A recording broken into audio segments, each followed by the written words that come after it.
Welcome. My name is Siegfried. Today, I will summarize and analyze instructional technology that defines instructional design and technology, or ID&T. What is instructional design and technology, or ID&T?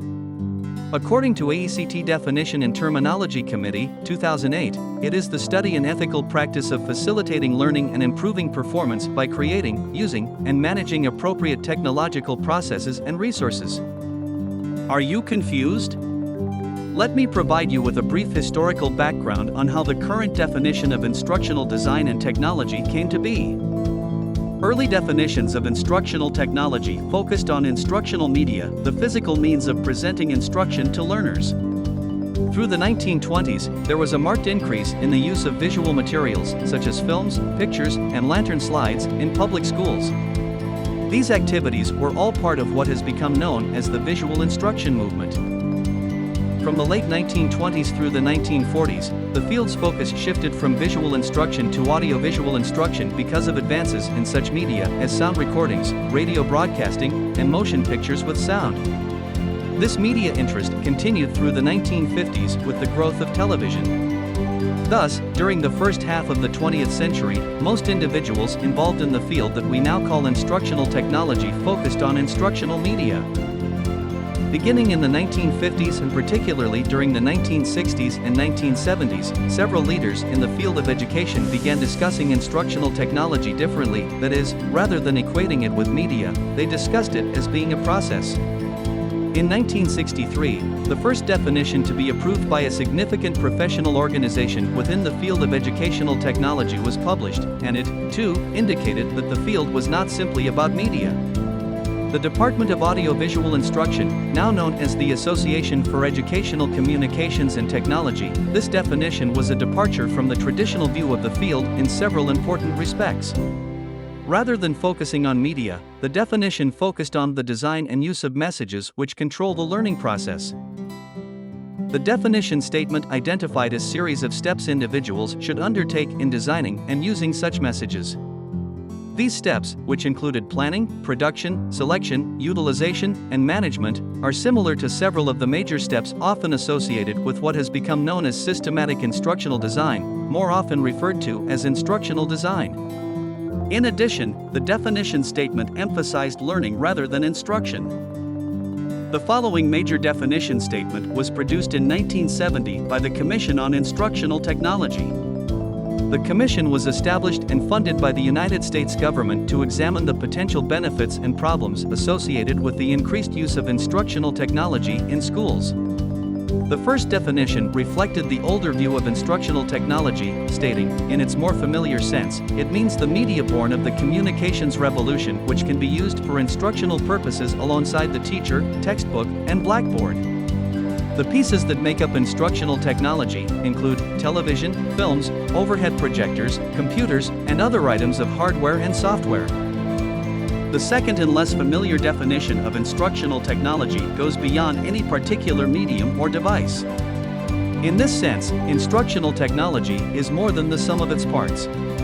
It is a systematic way of designing, carrying out, and evaluating the whole process of learning and teaching in terms of specific objectives based on research on human learning and communication and employing a combination of human and non-human resources to bring about more effective instruction. Whereas the Commission's first definition seems to reinforce old notions about the field of instructional technology, its second definition clearly defines the field differently, introducing a variety of concepts that had not appeared in previous official definitions of the field. It is essential to note that this definition mentions a systematic process that includes the specification of objectives and the design, implementation, and evaluation of instruction, each term representing one of the steps in the systematic instructional design procedures that were beginning to be discussed in the professional literature of the field. In 1977, AECT adopted a new field definition. Educational technology is a complex, integrated process involving people, procedures, ideas, devices, and organization for analyzing problems and devising, implementing, evaluating, and managing solutions to those problems, involved in all aspects of human learning. The 1977 definition placed a good deal of emphasis on a systematic, complex, integrated design process. The various parts of the definition mentioned many of the steps in most current-day systematic design processes, example, design, production, implementation, and evaluation. It is fascinating to note that the 1977 definition statement was the first such statement to mention the analysis phase of the planning process. From 1977 to the mid-1990s, the profession was also greatly influenced by technological advances such as the microcomputer, interactive video, CD-ROM, and the Internet. The vast expansion of communications technologies led to a burgeoning interest in distance learning, and new instructional strategies such as collaborative learning gained in popularity.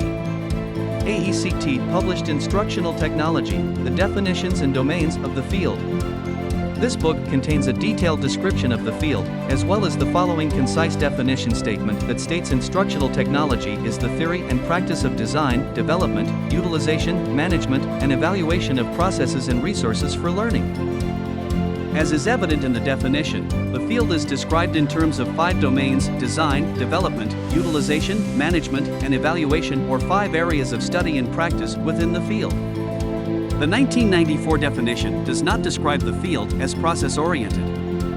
In fact, the authors of the 1994 definition state they purposely excluded the word systematic in their definition so as to reflect current interests in alternative design methodologies such as constructivist approaches. The 1994 definition is similar to its 2 most recent predecessors in at least 2 respects. First, it does not separate teachers from media, incorporating both into the phrase resources for learning. Second, it focuses on the improvement of learning as the goal of the field, with instruction being viewed as a means to that end. And now, it brings us back to the latest definition of instructional design, which states that it is the study and ethical practice of facilitating learning and improving performance by creating, using, and managing appropriate technological processes and resources. Let me dissect the definition and simplify it. One key term in the new definition is the word ethical. This term focuses attention on the fact that those in the profession must maintain a high level of professional conduct. Many of the ethical standards professionals in the field are expected to adhere to are described in the AECT Code of Ethics.